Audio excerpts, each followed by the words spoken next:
Hosiana, Hosiana.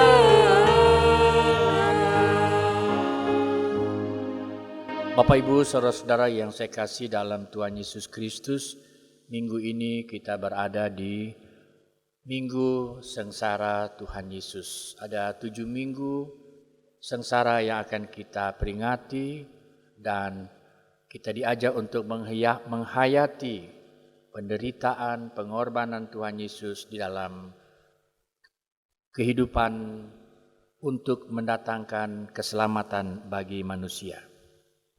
Dalam minggu ini ada 2 perikop. Yang pertama, pemberitahuan tentang penderitaan Tuhan Yesus, dan yang kedua perikop siapa yang terbesar di antara para murid. Bapak Ibu kasih Tuhan, rasanya masuk di akal dan sudah seperti sepantasnya pikir kita. Mesias anak Allah menanggung banyak penderitaan. Ia ditolak, disakiti, dibunuh dan dibangkitkan. Mengapa? Karena memang untuk itulah ia diutus oleh Bapa ke dalam dunia yang penuh dosa, yaitu menyelamatkan umat manusia dari kebinasaan kekal. Harus ada yang berkorban atau dikorbankan sebagai ganti manusia. Dengan kata lain, Allah sendirilah yang harus menyediakan korban, dan pada gilirannya Allah sendirilah yang harus berkorban atau menjadi korban dalam diri Yesus untuk menyelamatkan manusia. Juga menyelamatkan segala karya ciptaan termasuk alam semesta dari kebinasaan. Dan ini adalah hukum Allah yang tidak dapat ditawar karena Allah adalah adil dan kudus. Nah, dalam kasih dan kemurahannya untuk menyelamatkan manusia, dia harus tetap berlaku adil terhadap manusia, dirinya sendiri demi kekudusan dan bagi manusia yang hendak dikuduskannya. Sampai di sini Bapak Ibu kasih Tuhan, rasanya tidak ada persoalan. Mengapa? Karena korban ada pada pihak Allah. Tetapi yang menjadi persoalan dan seringkali kita katakan tidak masuk akal, tidak mesti kita tanggung sebagai pengikut Yesus, sebagai pengikut juru selamat, adalah tuntutan atau kewajiban sebagai orang-orang yang telah menerima karya penebusan. Kita sebagai orang-orang yang ditebus untuk melaksanakan ajarannya. Antara lain, barang siapa mau mengikut aku, dia harus menyangkal diri, memikul salib sendiri setiap hari, sambil mengikuti jejak-jejak kaki Yesus, Sang Guru Agung itu. Ya mungkin pikir kita, yang benar saja. Apa mungkin dan mana mampu saya melakukan semua itu? Saya kan manusia, kalau Yesus Tuhan. Orang berdosa kan harus ditolong. Nah, pikiran-pikiran seperti itu Bapak Ibu Saudara-saudara seringkali muncul untuk pembenaran diri kita. Jemaat yang dikasihi Tuhan, penderitaan dan pengorbanan Yesus memang tidak dapat ditawar, dan itu harus dilakukan sebagai wujud kasih Allah terhadap ciptaannya. Tetapi manusia termasuk saudara-saudara dan saya yang telah menerima karya penebusan Allah melalui Yesus Kristus, bukan berarti selesai sudah persoalan yang melilit manusia. Bukan berarti kita tidak lagi menghadapi berbagai permasalahan hidup, lalu tinggal tunggu masuk sorga antero-antero. Tidak seperti itu. Sebab menunggu giliran di dunia ini, manusia, saudara-saudara dan saya masih bisa tergoda dengan tawaran, dengan godaan dunia untuk meninggalkan barisan panjang yang sedang mengantri. Dengan kata lain Bapak Ibu Saudara-saudara, orang-orang yang percaya kepada Tuhan sebagai Tuhan dan Juru Selamat, masing-masing kita dituntut supaya tetap setia sebagai pengikut-pengikut Yesus, dan untuk tetap setia mengikuti jejak kaki Yesus Sang Guru yang rendah hati itu bukan perkara yang gampang. Kadang ada harga yang harus kita bayar, diminta dari kita, antara lain meninggalkan keakuan kita, berada di dalam kerendahan sebagaimana teladan yang Tuhan Yesus tunjukkan. Sebagai putra Allah, dia rela menjadi sama seperti manusia. Yang kedua, Bapak Ibu kasih Tuhan, dalam perikop siapa yang terbesar di antara para murid, dalam minggu ini mengisahkan tentang para murid yang gagal di dalam hal memahami perkataan Yesus tentang sifat-sifat yang harus dimiliki oleh seseorang yang ingin menjadi besar. Bapak Ibu Saudara-saudara, siapa di antara kita yang tidak ingin mendapatkan kekuasaan, memiliki hak untuk memerintah, disegani oleh banyak orang? Menurut saya, jarang ada orang yang tidak menginginkan hal tersebut. Apalagi tersedianya fasilitas lain yang mendukung jabatan kehormatan yang ada.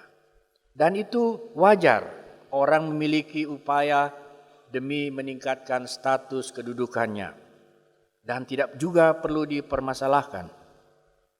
Orang perlu mendapat posisi penting, disegani, bekerja dengan keras demi kedudukan sosial yang lebih tinggi. Tidak heran juga ada orang yang berebut untuk menduduki suatu posisi atau jabatan tertentu sekalipun harus menempuh cara yang kurang etis, cara yang kurang sehat bila perlu mengorbankan orang lain juga. Mari kita lihat apa arti sebuah kebesaran. Nah, berbicara tentang kebesaran seseorang, ada perbedaan pengertian antara hukum pemerintahan duniawi dengan pelayanan Kristiani. Kalau dunia mengartikan kebesaran seseorang dari segi kuasa, harta, kedudukan. Bagi dunia, jika seseorang bisa menuntut pelayanan dari orang lain, itu berarti orang tersebut dikatakan sebagai orang yang berhasil. Kalau orang bisa berkuasa, memerintah, itu disebut dengan kesuksesan. Orang akan memilih senang dilayani daripada melayani. Lebih suka menjadi bos, menjadi tuan, menjadi nyonya daripada orang suruhan atau orang kerja. Nah, bacaan kita di Minggu Sengsara ini memperlihatkan kebesaran seseorang menurut pandangan Kristiani yang Tuhan Yesus ajarkan adalah kebesaran dalam hal pelayanan tidak dinilai dari statusnya, dari kuasanya, dari kedudukannya. Nah, cerita tentang para murid yang gagal dalam memahami perkataan Yesus tentang sifat-sifat yang seharusnya dimiliki oleh seseorang yang ingin menjadi besar. Tuhan Yesus menjelaskan. Ia menjelaskan siapa dirinya bukan hanya sebuah posisi kekuasaan. Nah, sementara para murid membayangkan Tuhan Yesus akan menjadi pemimpin terkemuka yang akan menggulingkan penjajahan pemerintahan Romawi saat itu. Lalu akan punya kedudukan karena Tuhan Yesus adalah Mesias yang dinantikan. Kalau itu terjadi, maka orang yang paling dekat dengan yang terbesar dari antara para murid yang akan banyak menerima untung. Kalau suksesi biasa menjelang pemilihan, katakanlah pilkada, ada banyak orang dekat. Jika pemimpinnya atau calonnya mendapatkan posisi, maka orang-orang tersebut juga mendapatkan posisi, mendapatkan untung. Oleh sebab itu, di antara para murid berlomba ingin menjadi orang yang lebih besar satu dengan yang lain. Nah, lalu bagaimana tanggapan atau reaksi Tuhan Yesus melihat itu? Tuhan Yesus yang mengetahui apa yang ada di dalam pikiran mereka, ia mengambil seorang anak kecil dan menempatkannya di sampingnya dan berkata, "Barang siapa menyambut anak ini dalam namaku, ia menyambut aku. Dan barang siapa menyambut aku, ia menyambut dia yang mengutus aku. Karena yang terkecil di antara kamu sekalian, dialah yang terbesar." Di sini Tuhan Yesus membuka rahasia tentang kerajaan Allah. Kalau dalam kehidupan masyarakat seseorang akan menyambut orang yang posisinya setara atau lebih tinggi daripadanya, lalu memberi hormat dan penuh sopan santun, melayani, dan melakukan yang terbaik, dengan mengambil dan menempatkan seorang anak kecil di samping Yesus, maksudnya ia memberikan tempat terhormat. Yesus mau mengubah cara pandang, cara pikir para murid untuk belajar dari seorang anak kecil dengan kedudukan yang paling rendah di tengah masyarakat. Bahwa seorang anak dapat melayani atau menyambut semua orang tanpa terkecuali, dan itu dilakukan secara tulus, polos. Dan kata lain, Bapak Ibu Saudara-saudara, Tuhan Yesus mengajarkan para murid dan mengubah cara pandang mereka tentang peran mereka di dalam hal melayani dalam status seperti anak kecil yang memiliki kesederhanaan, yang memiliki kerendahan yang mungkin diabaikan, tetapi justru mereka lakukan dengan hati yang mengasihi. Kalau kita membaca di dalam Injil Lukas, kita dapati juga Tuhan Yesus pernah menunjukkan kepeduliannya terhadap anak-anak. Waktu para murid marah, melarang orang tua membawa anak-anak untuk memperoleh berkat dari Tuhan Yesus, Yesus menegur mereka, "Biarkan anak-anak itu datang kepadaku dan jangan menghalang-halangi mereka, sebab orang-orang seperti itulah yang empunya kerajaan Allah."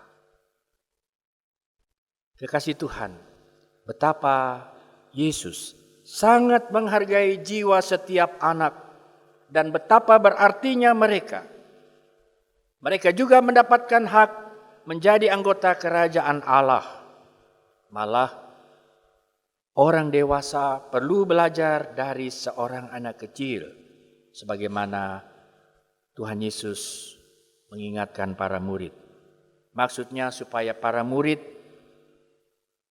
janganlah bertengkar hanya karena ketinggian hati mereka untuk menjadi terbesar. Sebaliknya, belajarlah untuk bersikap rendah hati seperti anak. Sebab orang-orang seperti itulah yang berkenan kepadanya. Sebagai manusia, kita tidak akan pernah mampu untuk menandingi kebesaran Allah yang berkuasa terhadap segala sesuatu. Karena itu perlu menempatkan diri dalam kerendahan sebagai mana seorang anak di hadapan Tuhan. Hari ini, kekasih Tuhan, beberapa hal kita kembali diingatkan tentang, pertama, perbuatan dan ajaran Yesus menjadi teladan bagi kita. Juga kita belajar bagaimana Yesus melakukan mujizat, dia menyatakan kebesaran Allah. Karena Yesus melakukan apa yang dikehendaki oleh Bapa kepadanya. Itu ketaatan, kesetiaan yang Yesus tunjukkan. Waktu Yesus mengungkapkan penderitaan kepada para murid, ia menyatakan tantangan yang harus dihadapi dalam melaksanakan tugasnya. Ia membandingkan dengan cara menempatkan anak kecil di sampingnya dengan pesan yang sederhana tetapi mengubah kehidupan. Sama seperti Yesus, kehadiran kita pun harus menyatakan kebesaran Allah, bahwa kita memiliki kuasa untuk menghadirkan damai sejahtera, Dan jika kita bertindak sesuai kehendak-Nya, bukan dengan menunjukkan kehebatan dan kemampuan kita pada orang lain, kebesaran Allah dinyatakan saat itu. Mari belajar dari keteladanan Yesus yang bertindak sesuai dengan kebutuhan pelayanan dan bukan untuk mencari nama, bukan untuk kebesaran Yesus, tapi kebesaran Allah yang dengan rela menjadi anak manusia melalui jalan penderitaan, Via Dolorosa. Tuhan Yesus telah memberikan teladan tentang pemberian diri seutuhnya, setulus-tulusnya, untuk membela, menolong manusia yang berdosa. Yesus sudah berkorban buat kita, dan apa yang sudah dan akan kita berikan bagi kemuliaan nama-Nya. Yang kedua, bacaan kita juga mengingatkan sebagai murid Tuhan, kita harus sanggup untuk melayani semua orang dengan sepenuh hati, bukan dengan setengah hati atau setengah-setengah. Itu peran kita sebagai murid Tuhan, termasuk seorang anak kecil yang mungkin tidak mendapat tempat perhatian sebagaimana orang besar. Tuhan berkenan pada pelayanan yang kita lakukan bila dilakukan dengan sepenuh hati. Ada seorang perempuan berasal dari keluarga kaya, keturunan Albania, yang memutuskan untuk menjadi suster. Sesampainya di India, dia memilih untuk meninggalkan kenyamanannya di biara. Dan dia memilih untuk merawat orang-orang miskin, orang-orang sakit kusta di daerah kumuh tersebut di Kalkuta. Dan cintanya pada Yesus membuat dia memiliki kerinduan yang begitu besar untuk mengambil bagian dalam karya Kristus untuk menyelamatkan dunia. Dengan demikian dia melakukan semua pekerjaan yang dipercayakan kepadanya seolah-olah melakukannya untuk Tuhan. Sekecil apapun pekerjaan itu, dia lakukan dengan sepenuh hati. Dan dia dikenal orang sebagai Mother Teresa. Dia membersihkan biara, menyiapkan makanan, bahkan saat mengepel lantai, dia membayangkan sedang membasuh darah Yesus yang tercecer ketika didera. Saat memasak dan menyajikan makanan, dia membayangkan bahwa ia sedang mempersembahkan bunga-bunga rohani untuk Tuhan dan sebagai doanya kepada Tuhan. Bagaimana dengan kita?